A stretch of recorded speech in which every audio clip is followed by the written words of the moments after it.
See, it won't let me do that. Okay, we're good. Okay, everybody, this is Deen. We're back with Chad Terry for part 2 of our neuropsychiatric review of medicines. We have just gone through a nice discussion of antipsychotic medications and some of the strategies of prescribing them. I hope that was helpful. And if you haven't seen it, look for it because we're going to post that as well. So this one is like a little addendum to that. It's like the first stage rocket has lifted off. It's got us out of Earth's gravitational pull, and now the second stage kicks in, and we're going even farther into the outer limits. So I appreciate that. Thank you. Okay, so now what we're going to be doing, we've talked about the typical scenario when the family doctor has a patient, an elderly patient who's paranoid, who doesn't want to take her medicines, who doesn't want to go to bed, who's wandering around. The family's losing their mind, and there's just a lot of things to consider, behavioral treatments versus medication treatments, and then all those considerations of using antipsychotic medications. But there's a whole bunch of other medicines that do things too, and we wanted to not leave those alone as well. Now, typically, we have seen the benzodiazepines, medications, lorazepam, Ativan, Xanax, and certainly coming through my residency, you saw a lot of that on the hospital wards. It's very prevalent in the outpatient. But now the pendulum seems to have swung the other way. Well, I mean, we've got the new studies showing that there's a strong evidence for a direct correlation between increased benzodiazepine use and the increase in the Alzheimer's rate. So us guys in the white coats are giving our patients Alzheimer's. Also seeing quality of life impacted. Obviously, along with the opioid epidemic now, we've seen, benzodiazepine issues. Street values, by the way, have gone up significantly from what I understand. Right, wow. And, people, again, where I trained originally was in Las Vegas, and you would have people come into the town, they'd put their medications in their luggage, they'd lose the luggage, and, sometimes we get seizing patients, which is, as you guys know, probably not as much fun to take care of as you remember. Wow, sure. And Las Vegas certainly has changed a lot too over the years. So benzodiazepines are, I would think, for the pressure that family docs get for taking care of that demented patient who won't go to sleep, who's wandering and who's paranoid, and the family's looking to you to solve that, they are under just as much pressure these days for the person who feels anxious and needs a benzodiazepine. They feel just as much pressure because nobody understands what I feel like, and I need this to try to go to sleep, and nobody understands. So family doctors are really under the gun to prescribe this medication. So before we jump in, I wanted just to reflect back on one of the antipsychotic medications that we didn't get to talk about last time was Vraylar. And it was one that we were talking about with this other patient because it is... It's really unique. It's dosed just a few times a week. Go ahead and tell people about Vraylar. Okay, Vraylar, it's well, on the plus side, okay, Vraylar, it's still fairly new. I think it's only had a FDA approval now for like 3 or 4 years. It's got the longest half-life of any other antipsychotic. It's 7 days. So if you can't get a patient on a long-acting injectable, this is easily your second best choice. At 1.5 milligrams, very well tolerated. It's very effective. If you guys want to go to clinicaltrials.gov, today is April 25th, 2019. I know for a fact... You know what? It's April 26th. Oh, April 26th. Sorry there. Okay. But I'm sure the status hasn't changed. I know it's at least in phase 3 clinical trials for children. I know it's in phase 3 clinical trials for treatment for substance abuse. No, just straight up regular depression. Because it's already indicated for schizophrenia, bipolar depression, mania. It's a really effective medication. I can't sing its praises enough. Wow. Now to the downside. Oh, before you go to the down, do you have a lot of patients on it right now? Actually, yeah, I do. I do. Matter of fact, it's when they failed everything else, Vraylar is proven to be that. So, that shining armor. are all the patients that you have on it, do they have psychosis? Are they demented patients with psychosis? Or are you using these just for the effects on the mood in Actually, the non-psychotic patient? I'm actually using it around the horn. It works in treatment-resistant depression. Not every time, but some of the time. A better portion than a lot of other medications. It works well with obviously psychotic patients. I have a couple elderly patients on it. Their psychosis is well controlled, but their psychosis is not due to dementia. It's long-standing schizophrenia or bipolar disorder. Got it. Got it. So it's got a really calming effect, as we said, on mood and psychosis. So now Absolutely. we've been to the peak of the mountain. Let's go down to the valley. Okay, I think first of all, we can both attest to this. Cost. Holy cow. I did not know it was that pricey. Dr. Deen, Mr. Wizard here. It's an alarm. Yeah. Bingo. Yeah, something should trigger. Yeah, he's Dr. Deen got it, but it was pricey. It was over $1,000 a month. It was $1,500 $1,500 a month. Holy cow. Yeah. Okay. Two. In all honesty, if you go 1.5 is the introductory dose. When you go over that, 3 milligrams is the next one. You can go up to. I've heard of people going to 9. It's not recommended more than 6. But a lot of my patients cannot tolerate it at 3. At 3 more. They do start getting restlessness. They do start getting akathisia. So at 1.5, well tolerated. Doses than that, higher than that, not really. But for the most part, I don't need to go higher than that. Great. But yeah, again, this is an anecdotal downside. Cost though, the cost is.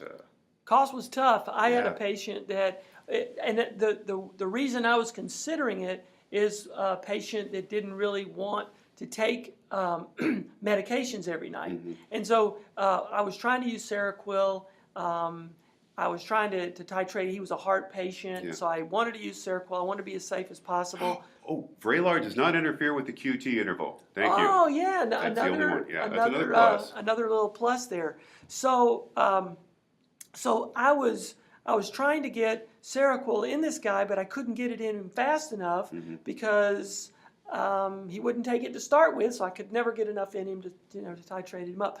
Now, as it turns out, now he's on it fine. But we tried for a while there to get Vraylar for him, and it sounded really good that if I just got a pill in him every once in a while, that might help. I have a number of patients on this. They take it 3 times a week. They'll take it Monday, Wednesday, Friday. That's it. Wow. So anyway, that's just it's nice to start this talk off with something coming down the road, something new that we can keep a lookout for because it's just really out of our orbit at this point. So let's shift over for the anxiety patient. Now we have a lot of patients with anxiety who come in and who want to be put on benzodiazepines, and so we were talking a little bit about what nice healthy alternatives, if we could use that phrase, could we use that would be better healthy or more healthy than this chronic benzodiazepine use for the person who seems to have this chronic anxiety? And we were talking about buspirone. Again, well-tolerated medication. People do well on it. Probably about, just anecdotally again, maybe 1 in every 10 people actually, they do legitimately experience increased anxiety. So it's not a perfect option for everyone, but it's very well tolerated, very effective. But everybody wants to go ahead and prescribe it 5 milligrams twice a day. That's not really effective. You can't leave people at that. Right. I think we were talking about that, saying we're going to start you out at 5 milligrams twice a day, and we know you're really not going to get much bang for the buck. And then next week we'll touch base, and then we'll bump up the dose maybe to 10 BID. I actually had a patient that we were doing that with. She didn't feel quite good enough at 5 BID, but she felt 10 BID was too much, so we ended up doing 5 TID. Okay. And that seemed to be right in the sweet spot for her. That's perfect. Wow. So there you go. Another plus is it's not a controlled substance. We're under a lot of pressure now with the new laws. Oh, yeah. Of running maps and signing controlled substance user agreements. Well, the benefits of that too is just people can have refills. They know that. They've got that there. there's no pressure on them. That reduces their anxiety. Right. Now, do you use a lot of Buspar for anxiety in combination with antidepressant medications? Very much so. I only try to start one medication at a time for obvious reasons. If you have side effects, you don't know what's responsible, and you might end up killing off one really beneficial medication. But that on the flip side, if I have someone come in to me and they're suffering, I know Buspar 5 BID is really probably not going to do it. So I will go ahead and prescribe an antidepressant along with it, something calming like Remeron or other things specifically indicated for general anxiety disorder that actually kind of work pretty quick, like things like Lexapro or Effexor. Right. We were talking about mirtazapine, Remeron Mm-hmm. last time. Mirtazapine is a little bit different. It has a quicker onset of action. I think a good percentage of people even feel better the first week is what I was reading. Yeah, it helps with sleep. It works quick. Actually, did I tell you about that study that came out in the Lancet last January? No, what'd you say? Oh, okay.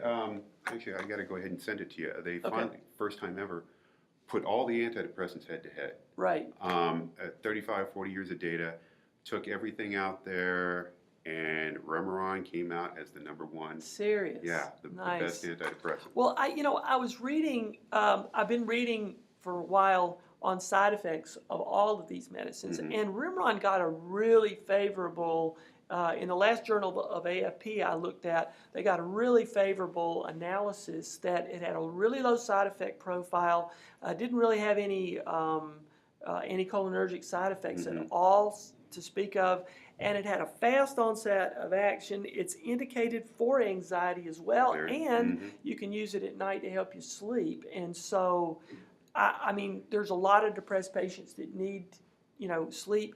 And so I was saying that would be something that maybe we could pair really effectively with Buspar or Very much so that they would play nicely together. It's a great cocktail. If the mirtazapine does help with depression, but you need a little bit more boost for the anxiety, and you don't really want to increase the dose of the mirtazapine as much, maybe that might be a good. Speaking of mirtazapine, do you, and mirtazapine actually is next on our list anyway, so we'll kind of talk about both of them in combo right now. But with mirtazapine, do you use that just for a sleeper? A lot of times when people come in and just say, you know what, I have insomnia, I want to be on Ambien, Now you're doing chronic benzodiazepine use. How many patients do you use just mirtazapine for, just for a general sleeper? Actually, kind of ashamed to admit this, quite a bit. Really? Well, the thing is, when people have sleep disorders, they're usually depressed. And they might be having the sleep disorder because they're depressed. So, I mean, there's usually a lot of comorbidity there. Let's face it, your depressed patients just aren't going to be sleeping well. Right. And if you're not sleeping well, you're going to be depressed probably pretty soon. But I can go ahead and share this story with you. Sure. One of my former patients a few years ago was while he was a nose tackle in the NFL, 450 pounds, and he took 7.5 milligrams of Remeron at night. Man dubbed it night train, because when he woke up in the morning after a nice restful sleep, he was like, man, what was the name of that train that hit me? Really? Yeah, he swore by it, loved it. He loved it. Yeah, just he broke the tiniest pill he could get in half, took it, and it was sufficient for him. So he was taking less than 7.5? No, he was taking 7.5. Oh, he's taking 7.5. Yeah, I can't prescribe 7.5 anymore. The smallest anybody will let me write for is 15. Okay, got you. Interesting. So, well, I just had, there's just a lot of patients that come in who want something to help them sleep, but maybe not necessarily want to be on something, quote, addicting like the benzodiazepine class.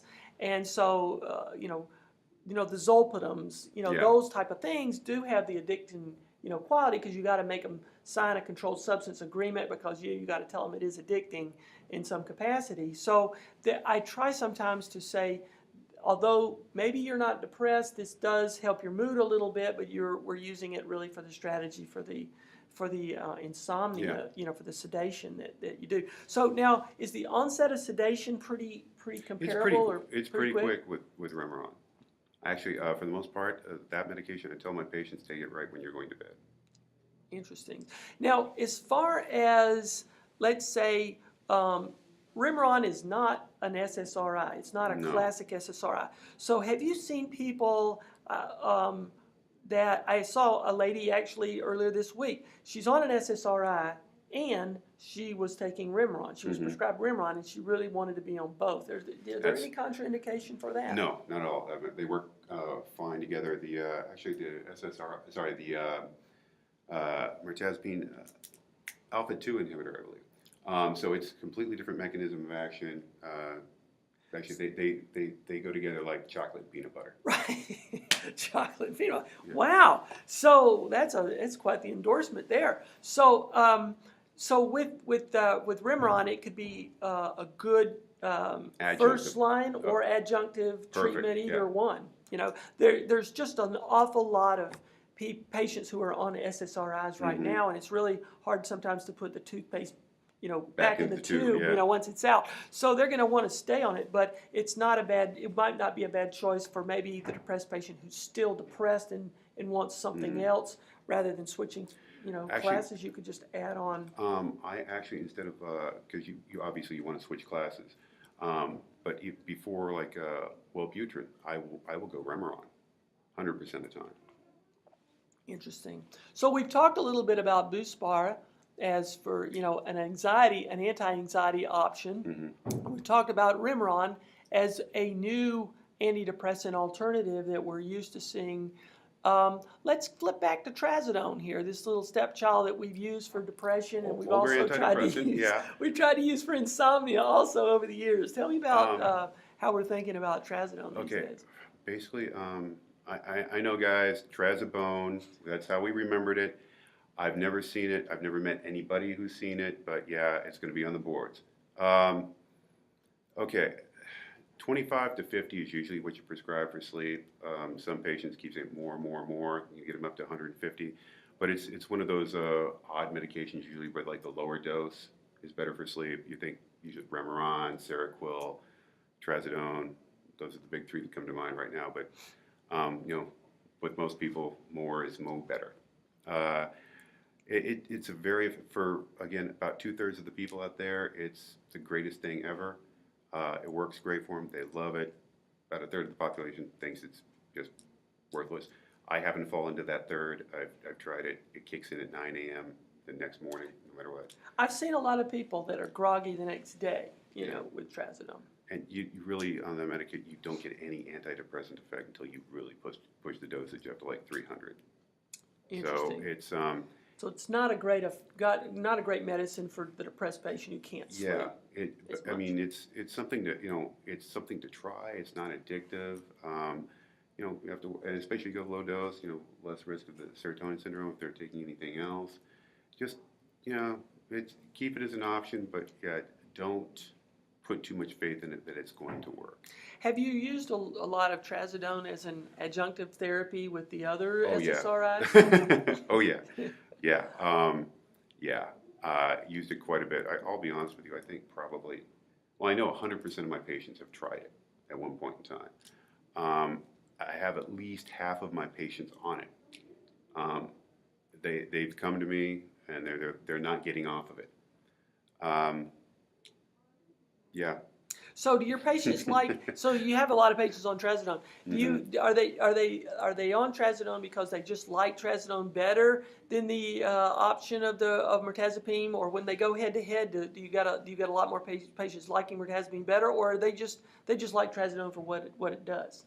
I mean, does it have a unique strength as a sleep aid? No. It like I said, it works in some, but it's not unique. It's some patients, they might have trialed Remeron before, and they might have failed. It's, again, doesn't work for everybody, just most people. Got it. I trying to pare it down, but I mean, whenever I come in to get the patient list, they've got 14 different meds, and when you first get them, it's going to happen. They've got trazodone there. Yeah, we see a lot of trazodone. They've been they've had it since the 1970s, and they ain't giving it up. They ain't giving it up. So that transitions us into an anti-seizure medicine. Now we've got Topamax on the list here. And this is, tell me how you use Topamax for anti-seizures. Okay. Well, let me tell you something right now. I made no secret about this, and I've told you numerous occasions, okay, I love Topamax. I told you it should be in the water supply. I know a lot of you guys are out there fighting for statins. No Topamax. Trust me, okay? It needs to replace fluoride. We need to get Topamax in the water supply. World would be a better, nicer place. Nice. Now, again, for boards, Dopamax. That's what you got to remember. If you get the dose up too high, you don't have to do that though. People usually respond well to low doses, 25, 50 milligrams if you really need to start somebody. I prefer obviously lower and slower is better. It helps people sleep. I don't promise weight loss with anything, but usually there's a couple pounds associated with it. People, they can generally tolerate frustration better. They get along better with other people. Life is just a little bit more beautiful. It doesn't do a darn thing for depression though. Not anything, doesn't touch it. But I commonly use this in the pediatric population, especially with patients with ODD. If we can get them on a stimulant, to treat the ADHD component in the Topamax, this has been literally life-saving. So do you look at this as an anti-anxiety type of thing, or just to elevate mood, but really not depression? Or It's actually, okay, technically, we used to call them mood stabilizers, but now we're taking on the neurology naming conventions, and it's an anticonvulsant, like you said, anti-seizure medicine. Now, where this shines is behaviors. Interesting. Okay. And because if you can help people get better control of themselves and think of things, that drops their anxiety level. Because they're not getting in trouble. They're not creating friction with their friends, coworkers, families, whatever, or caregivers. A lot of times. Hence, in the water supply. Yeah, and again, this is its side effect profile is fairly mild. Well, not fairly. It's very mild at low doses. Okay, it's great in the pediatric population. It's great in the geriatric population. Maybe they should put Topamax in the toothpaste. I'd be all for that. Maybe there'd be a Topamax or with Topamax, Crest or Colgate with whiteners and Topamax. Maybe that would be a Or can make sure all Americans get enough by putting it in cheese. So you're saying for the behavioral issues, can Topamax play nicely with someone who's on a Rimron or a Buspar or the Very much so. SSRIs, and uses a lot in combo? Yeah, it's just, again, I love it. I see people, again, well tolerated. Most everybody gets better on it. More peace. How about the, are there any other example patients who you would put on Topamax, like the top 3 or 4 kind of patients? Sure. Actually, yeah, dementia patients. Dementia? Yeah, you have elderly patients acting out. Like let's let's go back to the antipsychotics. If we have somebody on Seroquel and they're just they're doing their thing, and but they're just maybe not quite. Maybe you think they're depressed or just not. Would you consider adding a Topamax for a chronic demented patient like that, just to kind of help brighten up their mood a little bit? No, not so much bright. Well, again, the brighten up the mood is going to be secondary. But you're going to get that. Like I said, I use it in kids. I use it in the geriatric population. Someplace else where it shines, like TBI patients. People, I've actually got a number of TBI patients I put on Topamax. TBI meaning? Oh, sorry, traumatic brain injury. Okay. I've got a number with, they've got a little bit of their control back, and that's given them more confidence. They feel better about themselves. I was just thinking of the elderly patient with dementia who's maybe a little bit paranoid or a little bit just,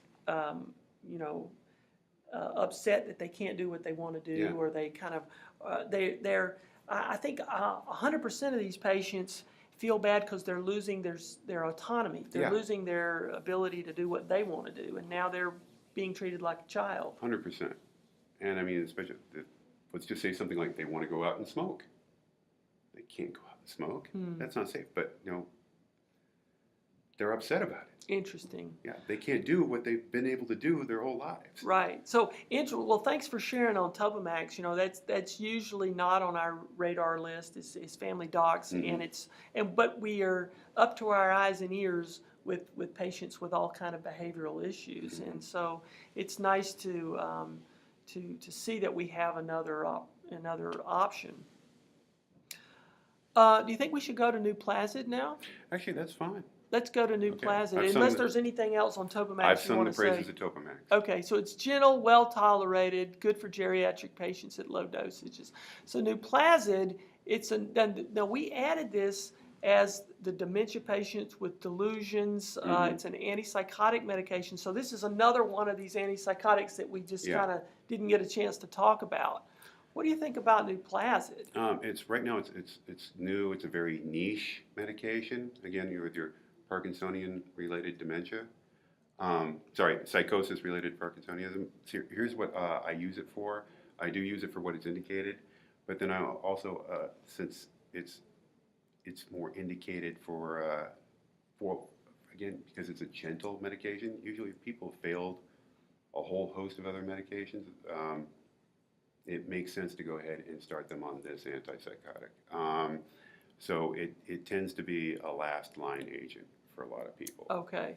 I don't have a whole lot of experience doing it because, again, these are for people who've either they've chased everything down the rabbit hole and haven't found something that works yet, which is rare, or again, I don't come across very many right now Parkinsonian-related psychosis is in my outpatient clinic. So this is an indication for the Parkinsonian demented patient. This is the one I was trying to remember when we were back there with the antipsychotic medicines. Trust me, I was freaking out one day because the first time I had to prescribe it, it's like, what is the name of that medication? That's right. So remember, for those of you who've watched the other screencasts that we did, and we said how important it is to sort of run through your little differential diagnosis on dementia, because not every dementia is from Alzheimer's. Some could be Parkinsonian, some could be post-stroke. But Nuplazid has an indication for Parkinsonian type of things, and so and maybe you could just talk for just a second on can we make Parkinsonian demented patients worse if we use some of these other antipsychotic medications? Yes. Say that, just expand on that just for a second. Okay. We should be aware that whether they have Parkinson's disease or not, right? Okay, think about what these medications are doing. They're blocking dopamine. What's wrong with the Parkinsonian patient? They have too much acetylcholine. Yeah, not enough dopamine. They don't have enough dopamine. You're blocking what they don't have. So now we're accentuating the acetylcholine effects. Yep. And so now we're making these things, the extrapyramidal system, we're flooding it now. And so this is such a great segue. The Nuplazid now does not do that, correct? Not as much. Not as much. Not as much. We're not gonna promise it doesn't do that. The drug reps would have you believe it doesn't do that, but I just wanted to this was the one medicine I couldn't remember when we were talking about the antipsychotics, because and it's a good board question too, to remember that we need to. Oh Lord, I hope that doesn't show up in the board. It's got to be too new. So, it's better than Nuplazid was. Anyway, sorry about that. Okay, so. Wasn't expecting it, folks. Yeah, I know. It was funny. Yeah. So, the last one that I wanted to talk about was in the antihistamine class. Okay, the Silanor doxepin medication, and this is an antihistamine. It's not a controlled substance. So, what kind of usefulness do we have with this type of medicine? All right. This is actually a great choice. Most people overlook this. It's in addition to its antihistamine properties, it's a tricyclic antidepressant. There's a ton of data on this. Shows it's actually they're more effective than the SSRIs as far as treating depression. It's also it's going to help with sleep. It's very gentle as far as helping people sleep. And when I say gentle, you don't there's not a lot of restlessness or the apathetic side effects you'd see with, like, say, an SNRI. Here's the thing, though. The reason tricyclics aren't prescribed very often anymore, you only need a few for an overdose. So anybody who's severely depressed, we tend not to give to anymore. But I am so glad you pointed out the fact, Silenor. Now, normal dosing for doxepin, you start off about 25 to 50 milligrams, and anything over 150 milligrams a day, you're going to break up into multiple doses, usually 2, and get up to 300 milligrams a day. Silenor, 3 to 6 milligrams. That is sufficient for sleep. That really helps people get off. You really don't have the worries about overdose, say you would if you gave somebody Right. larger doses. So Right. How does Silenor compare with trazodone for sleep? I mean, you've got a lot of patients on trazodone. Why not use Silenor? Why not use the doxepin in those patients? Or it's just dealer's choice at that point? I prefer the doxepin. You do? I do. But the reason the trazodone goes, you less chance of overdose. I see. And it's just it's a little bit more difficult to get the 3 to 6 milligrams.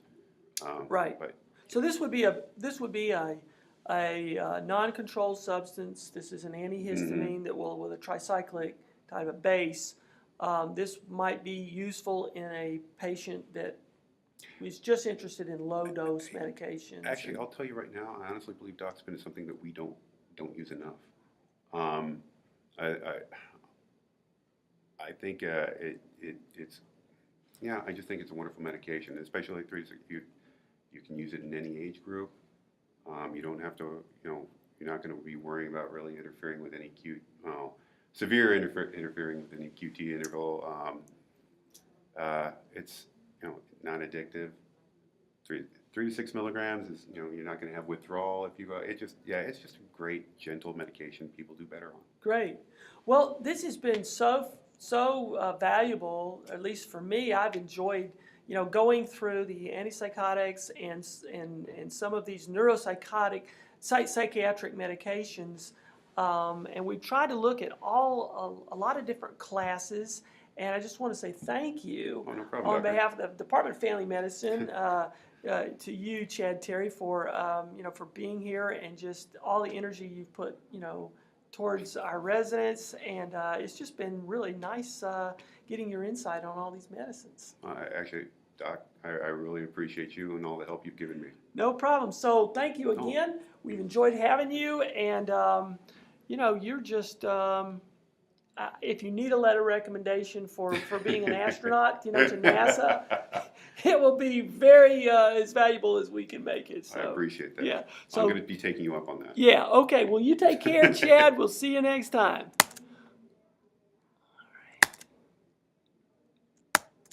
Honestly, Doc, if you hadn't put